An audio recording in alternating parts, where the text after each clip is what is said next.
Welcome back to Variety Homestead. So today I'm going to build a gate for my deck. The chickens keep coming up on the deck, and of course they're pooping up there, and this is not sat.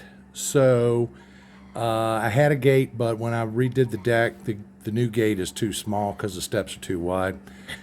What you see pictured here, which let me see if I can zoom in, is some of the tools that I'm going to be using. So you can see a couple of marking gauges. Well, first thing you see over there on the far left is a tenon saw. So I'm going to use that to cut the shoulders and the half laps for the 2x4s. Then you see to the right of that a bench hook, and I'll use that to square things off if needed. And then zooming in, you're going to see to the left a pencil and a couple of marking gauges, and you're going to see a tape measure, and you're going to see a tri-square. So those are the tools I'm going to be using, and my editing skills are not great, so I'm going to zoom out so you can see me doing the work. You may or may not get my head in the picture, but such is life, and we're going to give it a shot. What I've got here, I'm going to put my bench hook off to the side, put the tenon saw off to the side for the moment, put all these things over here. I'm right-handed, so my vise is on my left, and that's the typical way to do it. So what I've got is two 33.5-inch 2x4s, pressure treated 2x4s, 33.5, and then I've got two 54 and 3/4-inch pressure treated 2x4s, which I just sawed in half. And no, you did not see me do that on video, but that's okay. So the first thing I need to do to make these half laps is I need to mark out this distance here. So what I've got here is typical 2x4 is 1.5 inches deep, 1.5 inches thick, sorry. So just checking that. And then I'll set my marking gauge. I'll try this one first. This one does really well on hardwoods, not as well on softwoods, pine. So I want, since it's 1.5 inches thick, what I'm looking for is 3/4 of an inch, so I can get it in half.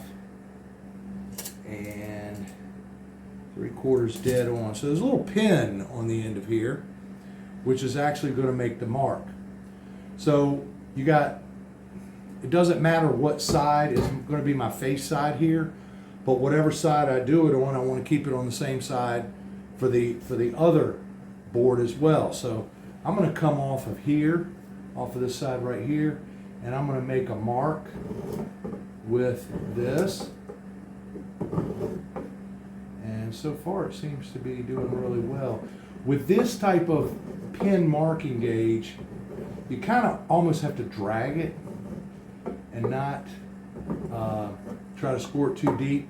And then I need to come down on the 2x4, and it's not doing as well on this piece, so I'm going to reset to this marking gauge, which is actually a wheel. So we're going to go, we want 3/4 of an inch on this one, so that it is the same, and make sure we're at 3/4 there. We are at 3/4. So same face, and this is actually a lot easier to work with. And no, I've not planed and finished the sides of this off any, but it, now you see me coming down an awful long way on this. That's because I need to come down at least 3.5 inches, because that's the width of this, and for those to fit in half lap like that, I'm gonna need to come down, so I'm coming down more than 3.5 inches actually. And I'm just gonna rescore that one and make sure that I'm getting what I need there. Now more than 3.5, and then I'm going to flip it And do the same thing. I'm gonna, oh, wrong side. See, I want to stay on the face side. And you say, well, it shouldn't matter if it's dead center. And it may or may not be absolutely dead center if it's a 64th off or whatever, and then it's gonna look a little more wonky. So I get that scored there. Then I'm gonna flip this board over like this and put it back in here. And that means this side over here is still my face side. So I'm gonna come down more than 3.5. Because after all, it doesn't matter at this point with pressure treated wood on a deck. It's not as big of a deal. And I'm holding it like this just because I'm not as adept at doing this as some other folks are. And I just want to make sure I get a good score line there. And then I'll flip the board this way to come down this side. And now my face side is here. So I'm going to come down here and make sure that I'm at least 3.5 and 4 or 5 inches, no big deal. And make sure I get a good score. That's the other thing about when you're working with this pressure treated pine, a lot of times it's really wet. So it's kind of difficult to score anyway. And as a result, you're not getting a 3.5 coming down here. And I'll take my tri-square and I will score that at 3.5. And I'll come here. I don't know if you can see this on the camera, but I'm pinching that or poking that pencil mark there to get it lined up. And I'm flipping it. Once again, see if I can make sure you can see. Once again, I'm getting on that pencil line. And again, you say, well, that's not going to be as precise as a knife line or what Paul Sellers calls a knife wall. That's okay.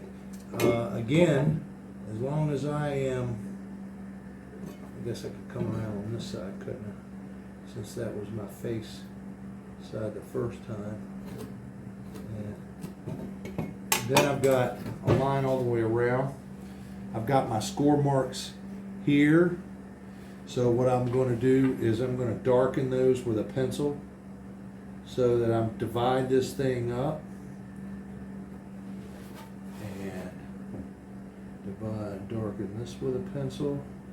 Because again, when you're talking about precision, I am working with, I am building a gate, so it's not as precise as if I was building a box or a piece of furniture, or this has got ridges in it, or building a fairly fine piece of furniture. So if I'm going to cut this one off, I'm going to want to be on this side of the line. If I want to cut this one off, I want to be on this side of that line. So I'm just going to try to get as close as I can. Let me flip this over and have to make sure. Now see, I've got a flaw right here on this. This is busted out some, as you can probably see.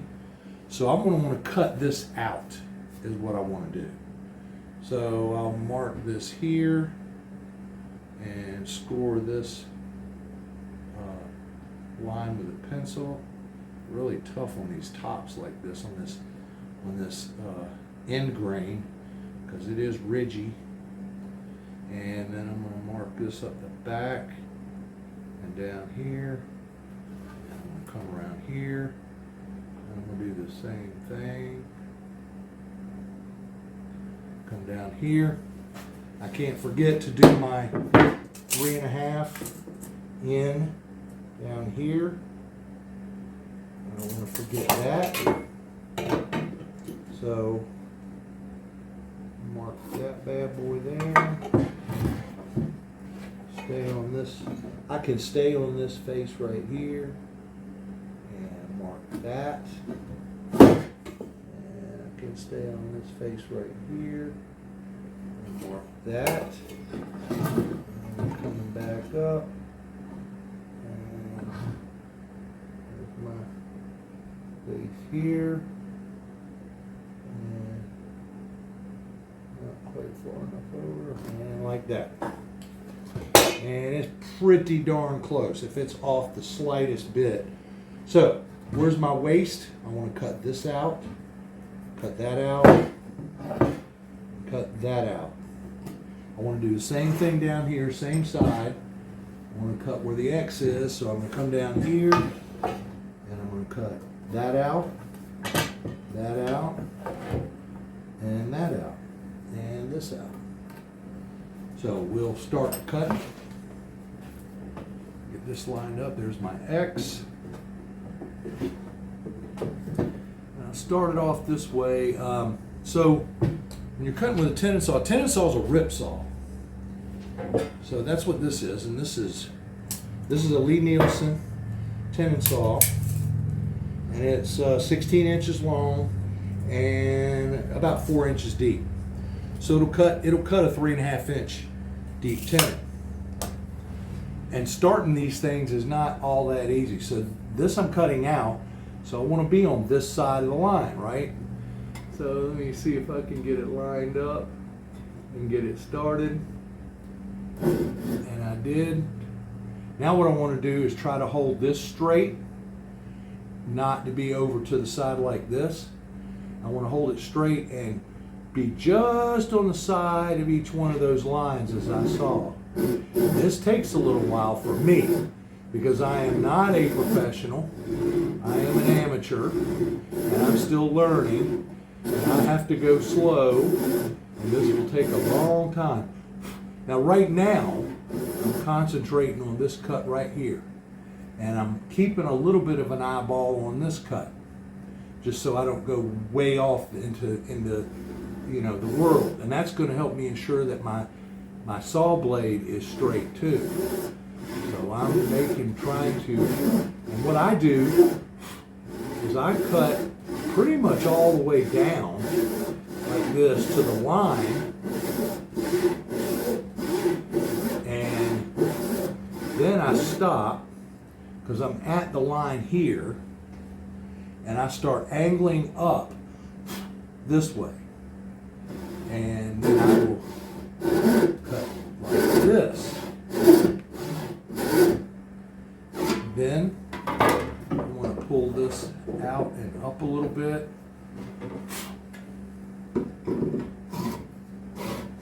Cut down. Once that, then I'll switch sides. I've got it started, right?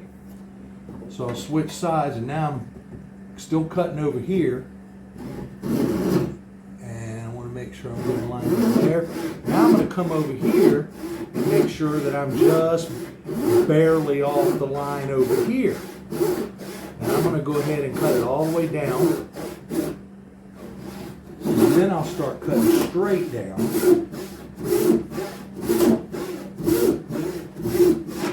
And make an adjustment.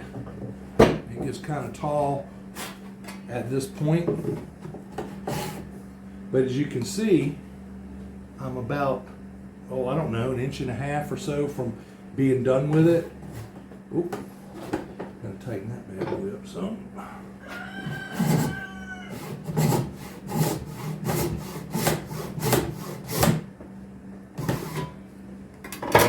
Flip it again.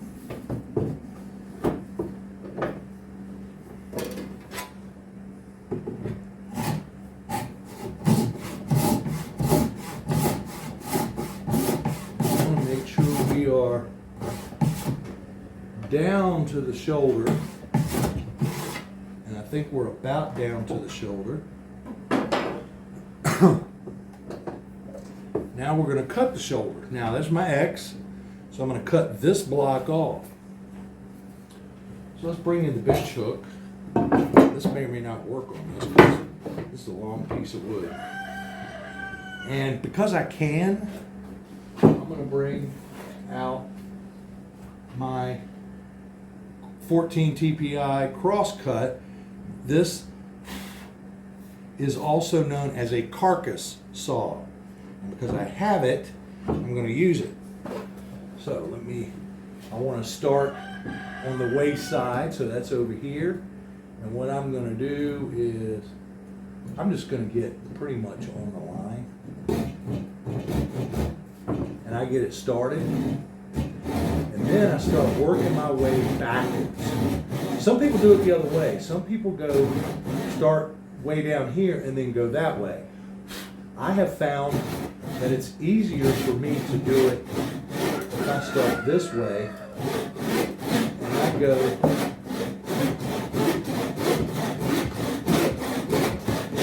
backwards. And this saw is sharp.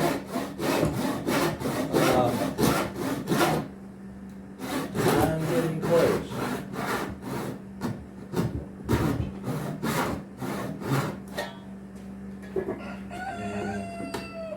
There we go.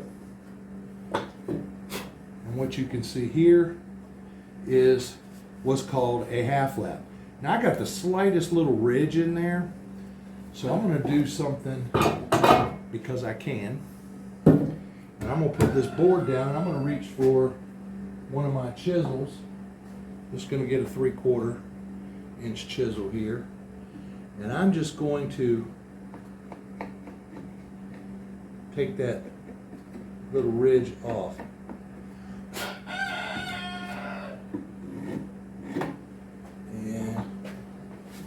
And now you have a half lap. And this is pretty darn straight. And that's pretty darn straight. But if it's not absolutely perfect, like a cabinet, it's okay. So now I need to do this other one.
So now what I'm going to do is I'm actually going to cut the shoulders first.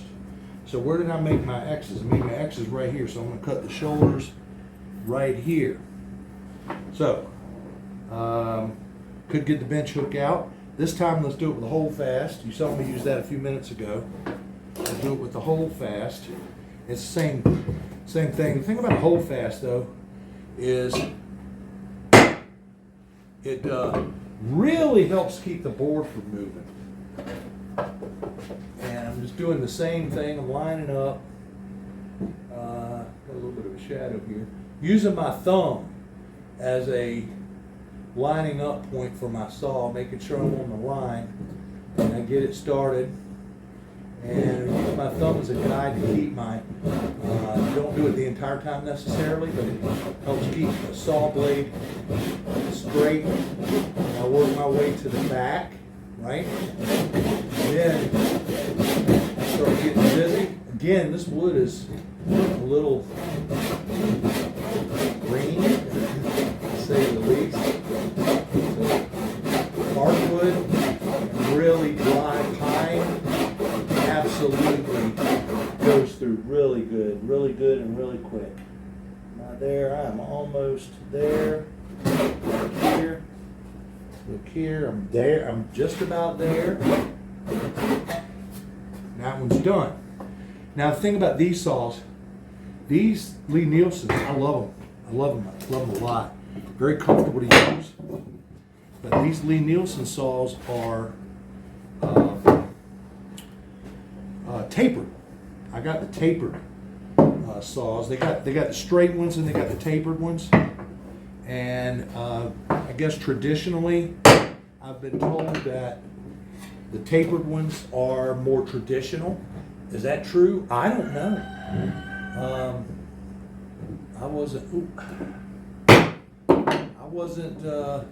Wasn't around back in the 18th century or the 19th century or the 17th century. These saws have been around a long, long time.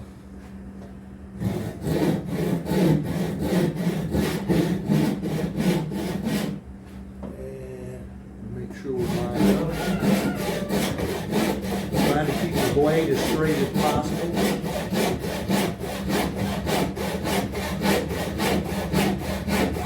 Hold fast is not doing as good as I want it to do, but I'm almost there. I think I am there. All right.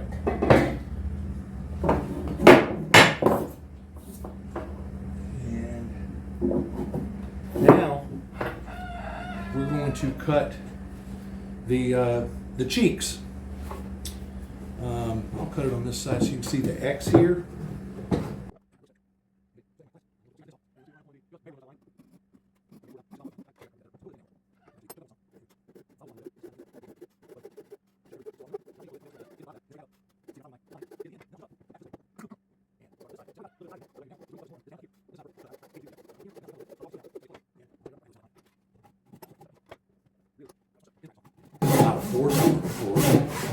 And as I get close, this block starts, there it is, and it's out. I can look at it, it looks okay. I'm not going to win any contest, but there's a little bit of a lip in there. Well, I'll show you. I can just do it from there, but I'll show you. Let me flip around, maybe you can see what I'm doing here.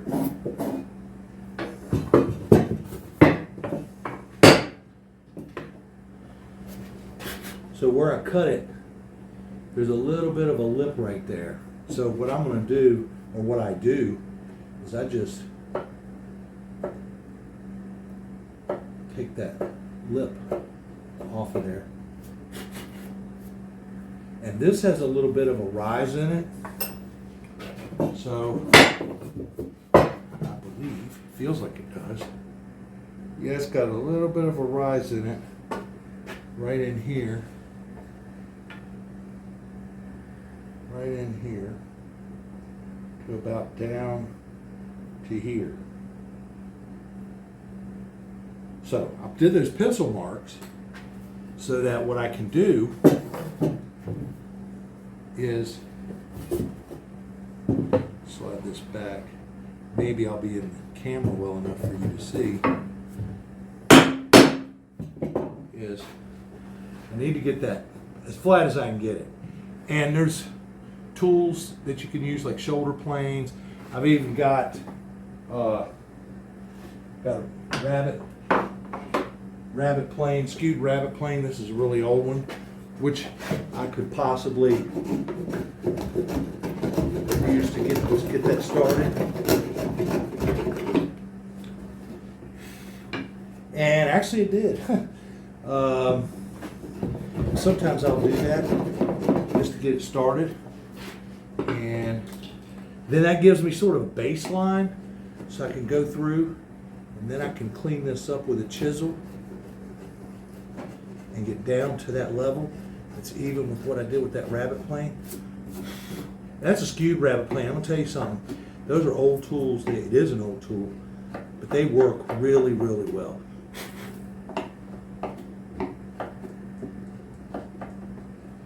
And let me say something about chisels.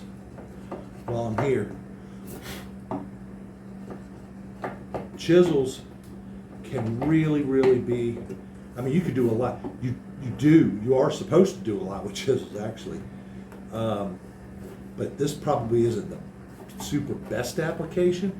But once you get familiar with your chisels, you can really use them for several different things, and you can feel when you're doing something right. Now, what you do want to do is make sure these bad boys are sharp. Now, these are called socket chisels. These particular ones are Stanley Sweethearts. This is a remake. The Stanley Sweethearts from back in the day, they quit making them for years and years and years. In recent years, they brought them back. The handle actually comes out, but I've used these. I've beat on these with mallets and things like that. So the socket, it's really set in the socket. Nevertheless, when I pick them up, I hold them like that, because if you pick them up like that, it is possible. Wood does shrink and expand. The wood could shrink, this thing drop out and either hit you in the toe or falls on the concrete or the hardwood or something in your shop, and it'll really mess your edge up. So I always hold them like that when I'm taking them in and out of the chisel rack. So that's not bad. It's not, cabinet maker good, but it's not too shabby. Feel there's a little teeny hump right in there, and we're going to call that one good. Oh, I got another one, don't I? I don't know what I'm going to do with that one yet. So we've got the shoulder cut here. Once again, I'll face this one to you so that you can start down lower.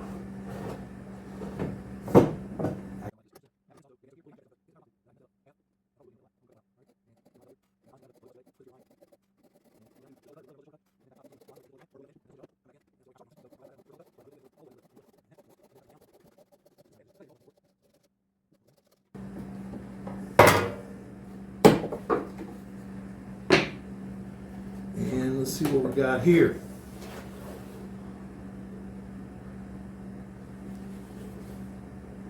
Not bad. It's a little ridgy, but not sweating the little ridgy parts where I was kind of hacking with the saw. The big thing is I want it to be as flat as possible and straight across as possible. So I got this little teeny rise over here. So I'm going to see if I can fix that. Little teeny rise over here.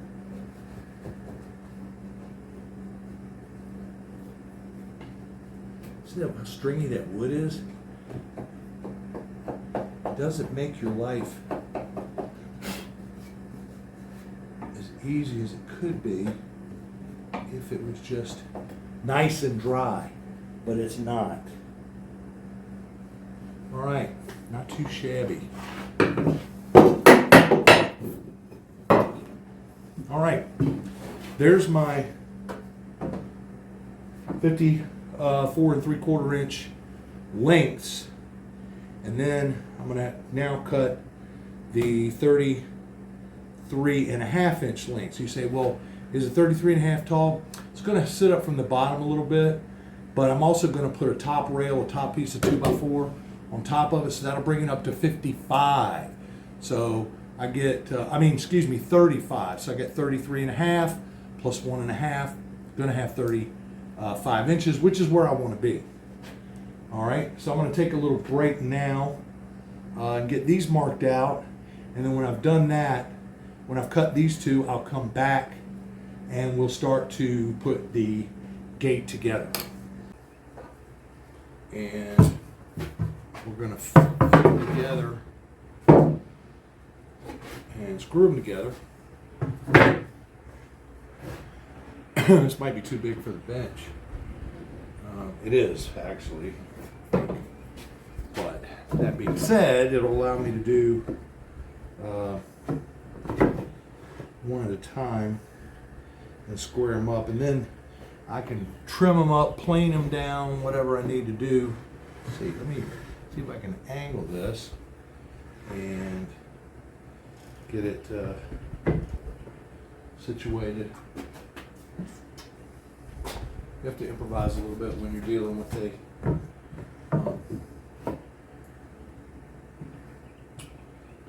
a short bench, or a skinny bench, I should say. So what I want to do is I'm going to square one end up, and then I'll work my way around.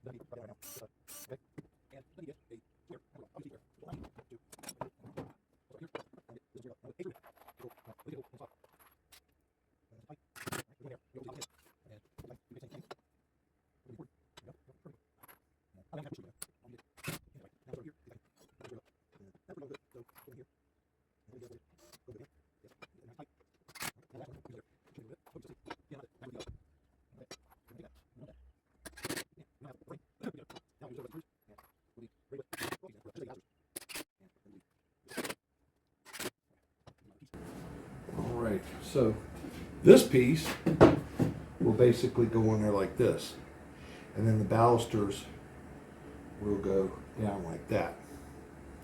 And I'm also going to put a wheel on it. So let's slide it this way.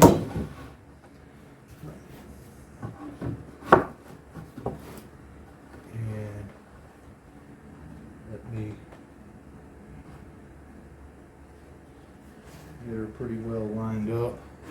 I remember when I did the other one before, I needed to, while I'm here, I might as well measure and make sure that I'm at 35. Hey, that's what we want to be. Tall. But do I want to split the difference here? Yeah, I could. So, before I put this on, what I want to do is plane the top down a little bit, and I'm going to show you how to do that. So we'll take this frame and I'm going to put it in the vise here. And this is a quick release vise, but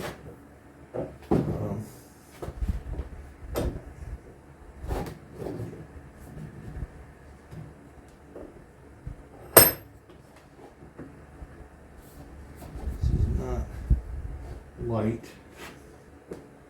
but it will hold it.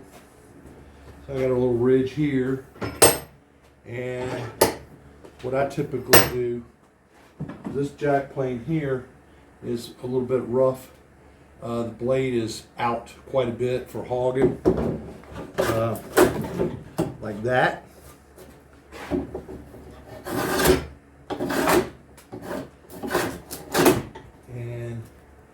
Might be just a little too aggressive with that blade. So if I want to do some hogging, could I use this one? Yeah, this one's much lighter.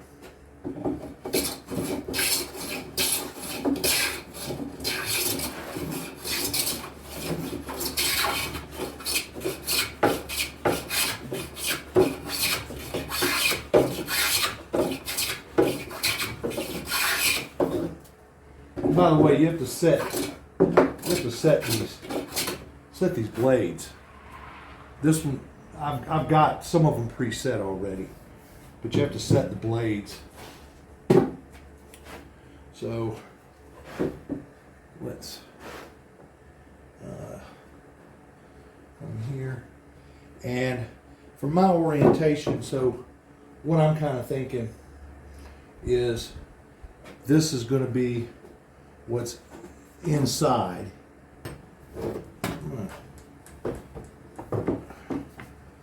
move this a little bit, and another hold fast in there is getting in my way, but I'm going to be able to crank this down some so I can plane it on the top going this way.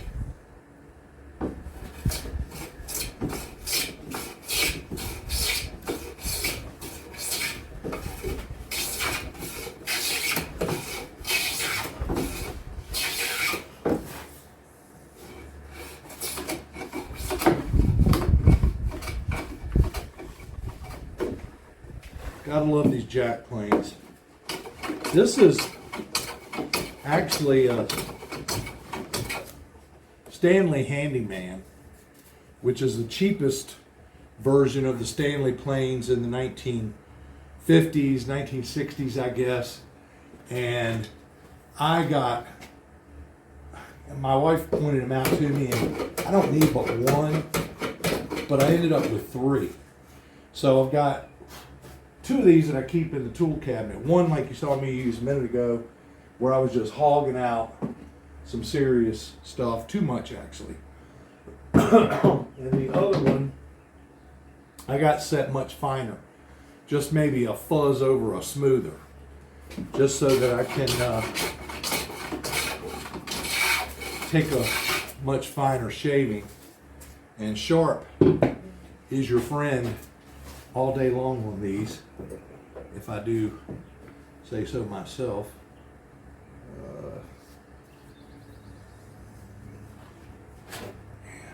We're going to turn this over and come back around on this side.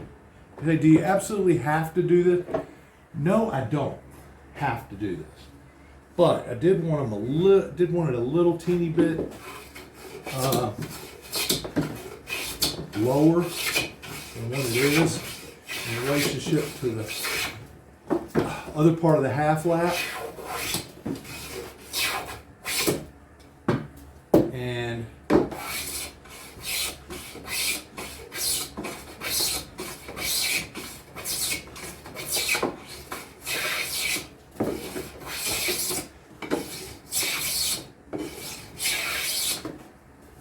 now the other thing when you're planing is when you got a skinny surface, this isn't all that skinny, this is 1.5 inches wide. But when you got a skinny surface, you need to be aware that you could cant one way or the other with your plane, and then it won't be square anymore. But so I use that number 5 a lot, especially for outdoorsy kind of work, not super fine. I have a number 4, which if you watched my tool cabinet tour, my hand tool cabinet tour, this is a nice plane here. This is a Wood River. Costs probably what 3 or 4 of those other ones all put together. But it's heavy, but you can set it to a real fine, really fine setting, and really get. This is set way heavy, obviously. I really don't want it that heavy, or do I? Actually, for right now, actually,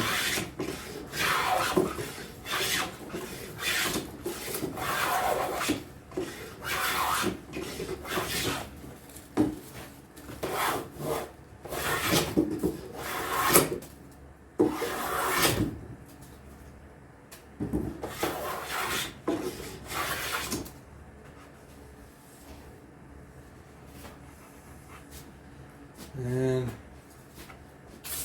I think I'll break these edges a little teeny bit. It's not what do I want to use to break the edges with? Well, I could use the plane, couldn't I? Just do that all the way down. Kind of like people would use a block plane, you know.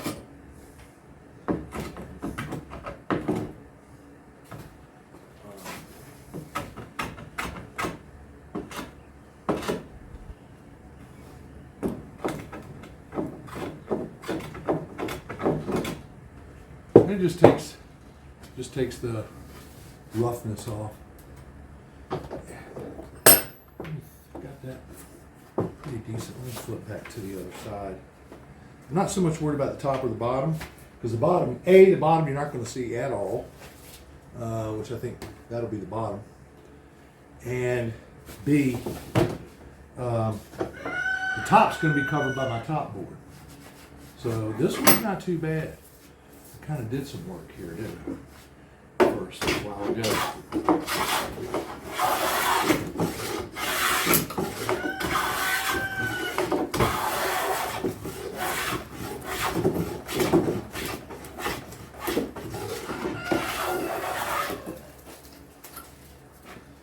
Broke that, so yeah, that's definitely gonna be the bottom.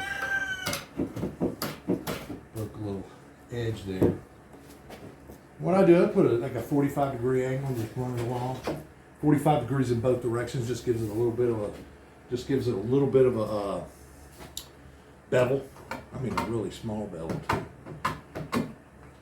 And don't want any super sharp edges when I'm playing with it.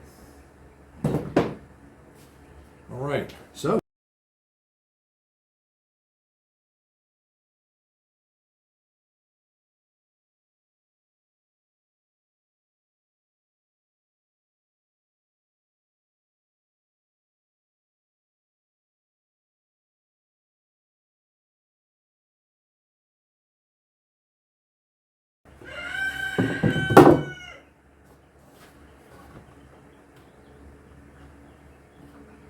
Yeah, I think I might just split the difference on that. So, what we're going to do here is I'm just going to drill some holes and then run some 2.5-inch screws through here.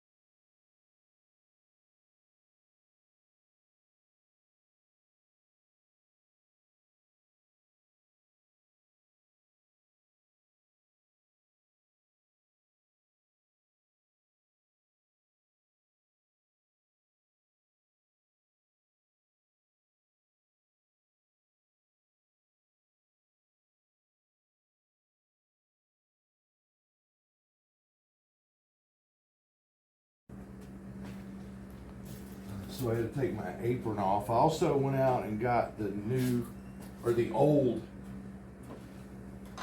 gate. And as you will be able to see, I stripped off the slats from the old gate to put them on here, but they were too short.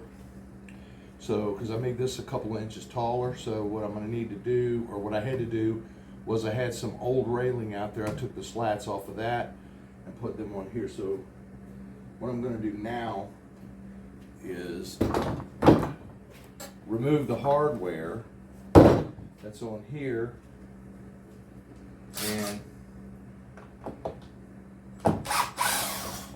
this will be transferred over to the new gate.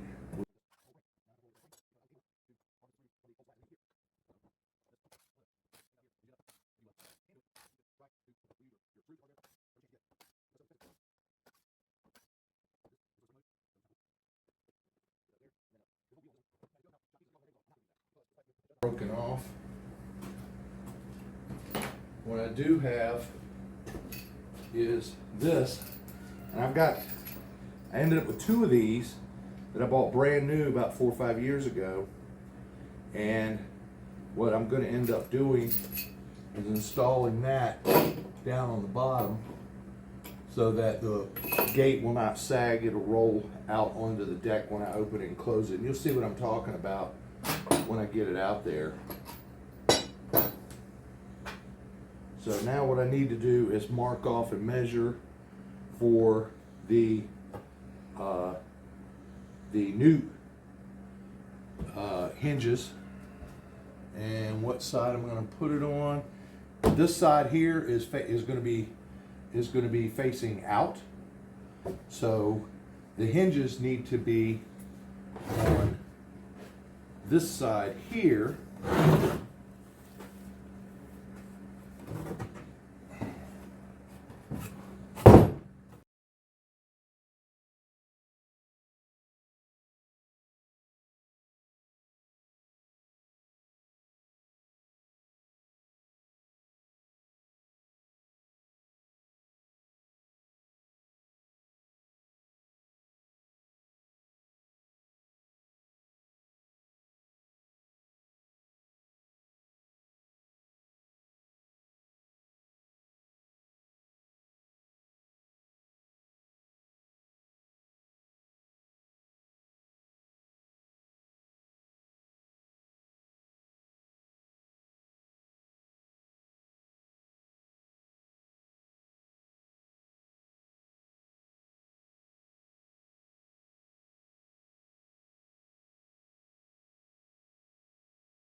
Now what I've got to do out there also is I've got to mount this latch that I took off of the old gate, and that's what's gonna flip around here. So we're gonna pause long enough to take the rest of our hardware out, and then we're gonna show the installation onto the deck.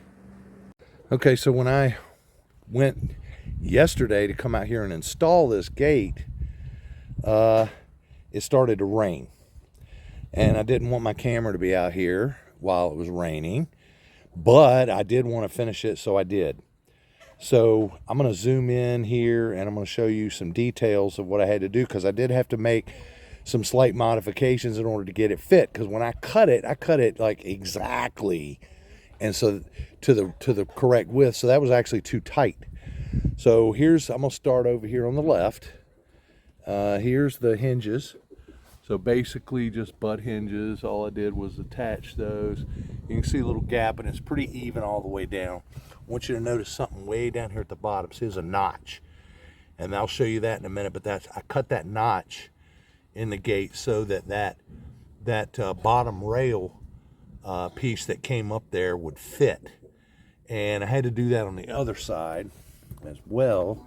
If you look down here next to the wheel, see if I can get in there, you can see that I had to cut a notch there too. Here's the wheel I installed that I showed you. Basically a couple of bolts through there. Something else I want you to see, well, I installed that too. Something else I want you to see is this stile here is thinner than the one over here, and that's because I made the gate so darn tight I ended up taking out almost an inch in order to get it fit a little bit loose. And so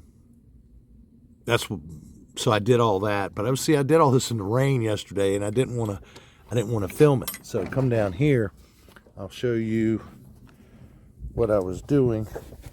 So there's the rail for the bottom right there. And what I had done originally was a notch this 2x4 out so that those would fit in and match up here with the top. And that I thought was an ingenious idea till I went to install a gate yesterday. So it's not raining this afternoon, but we're calling for rain tonight. So I wanted to finish this video up and show you what we were doing, what we had done. I'll give you a little sneak peek of the future, which I am also going to document. If you look here, what you're seeing is what's going to be an outdoor kitchen. And so you look and see the 4x4s up there, and you see I got a couple of grills over there already. So I'm going to put a roof on here, an A-frame roof, and it's going to be a metal roof. But I'm not going to be able to do that for a few weeks, quite frankly, because I don't have the money put together to buy the remaining materials. So the remaining materials are going to be a 1x for the slats and 2x6s for the rafters and for the ridge beam, and then a bunch of metal roofing. And I'll have to figure out the math on that and see what's going to be the what's going to end up being the end of that, the cost. And everything's gone up, so I'm not anticipating it's going to be very cheap, which is one of the reasons why I'm not able to do it yet. So once I get the money right, I'm going to start that, hopefully with any luck, by the end of April, maybe. No, not the end of April. We're going to be planting then, probably by the end of May. So that's it for this particular homestead chore, one of those things that you got to do out here on the homestead. And I want to thank you for watching Variety Homestead. And if you have a mind to, hit the like button, hit the subscribe button, and we'll see you on the next round.